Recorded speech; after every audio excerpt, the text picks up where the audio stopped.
Guys, welcome back to the next course. So right now we saw up till ps, the command ps. Now we'll look at top and few more commands. So that will be the end of this session. So first, top. So the following command is used to see all the running processes within the working environment of Linux. Basically, this is an interactive shell. You can see the processes changing in real time. So if a process is killed, you can see that in real time. If a process is invoked, you can see that in real time. You can use the top command for that. So we'll do them one by one. Now let us just see what are the commands available. So next we have nice. So you can see the following command is used to start a process and assign it a priority value at the same time. So nice hyphen nice value and process. So nice value ranges from -20 to 19, where -20 is of the highest priority. So you can see cat and it started the process in the background, and then ps -l it was showing all the running processes, and you can see priority is 80, nice value is 0, default priority is 80,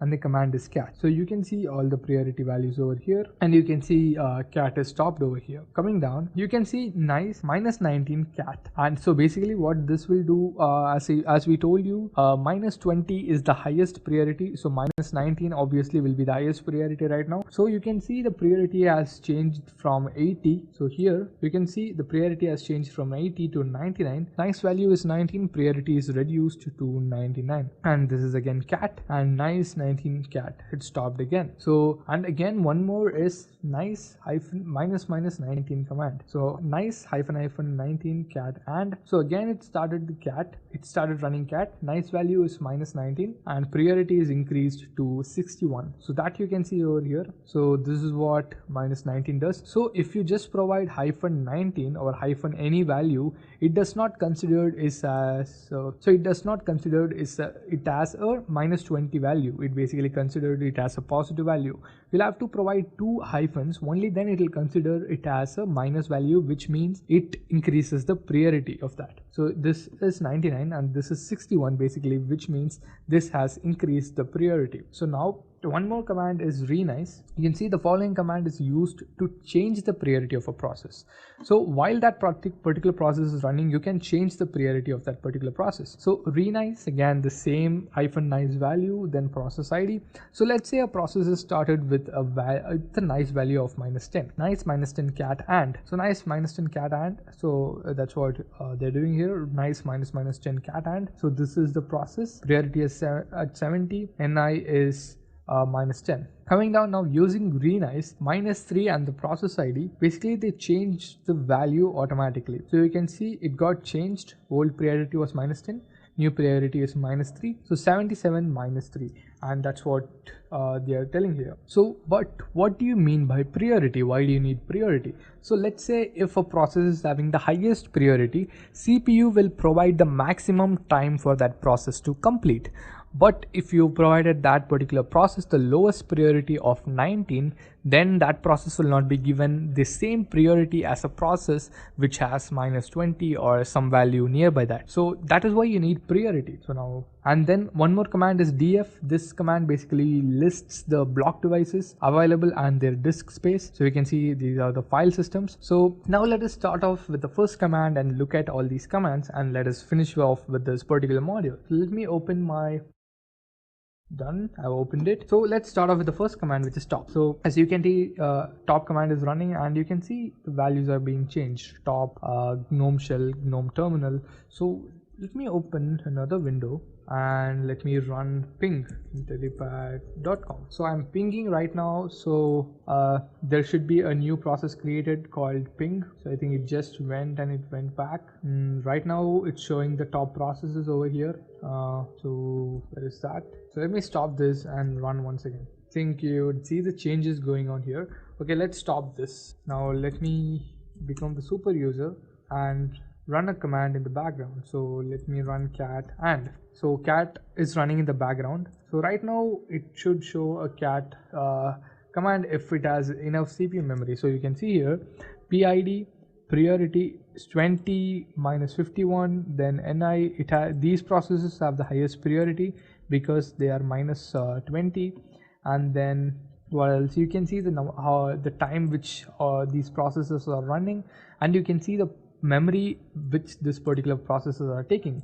The shell is taking 11.5% of the memory and 19.4% of the CPU at this particular time. Top command is taking 1.7%. The GNOME terminal is taking 1.7% of memory and 1% of right now it's taking 3% of the CPU. So you can see this is an interactive way of looking at it, and you can see the number of tasks running: 230 total tasks, 2 are running, 3 are running, 225 are sleeping, 2 are stopped, and the memory 2837, free memory is 637, used is 1073, and available memory is 1080. So you can see the real-time changes in the CPU memory available and not available. So let me now stop this kill -912821. So I've stopped it. So the cat command should stop, and the available memory you saw it had a slight increase because one particular background process stopped, and that gave the memory a little space. So this is how top works. Now let me close this. And so we saw top. Next we'll have to see nice. So going back here, so nice and the value. So first let us run cat in the background, and then let us do the same process over here. So I'm just going to open this terminal. I'm already logged in as the root, and I'm already the root. So I'm going to run a process -19 cat, and so now I'm going to do a ps -l, and now you can see the cat process running, which is -19, 19 and 19. So first let me kill few processes. No, sorry, I should not kill it. Now I'm going to do the same thing, but I'm going to use -19 cat and ps -l. So now you can see there is a fourth cat process which is running with a different PID, but the parent process ID is the same, because I told you all similar processes will have the same parent process ID but will have a different process ID. So first let us kill them. 13152 done, 13175 done, 13177 done. So right now only 178 is running. So 13086 process is running. So let this run. So right now what I'm going to do is I'm going to renice this process. So that's what we'll have to do. That is renice. We did both of these commands. We've changed this particular value. So now we'll use renice. That is you can see renice -3 and the process ID. So I'll put renice. So I'm changing the niceness. Basically I'm changing the priority so that the CPU will give memory and time accordingly. So renice, I'm going to give -6, and I'm going to give the process ID. Process ID is 13110. Sorry, it's 086. So enter.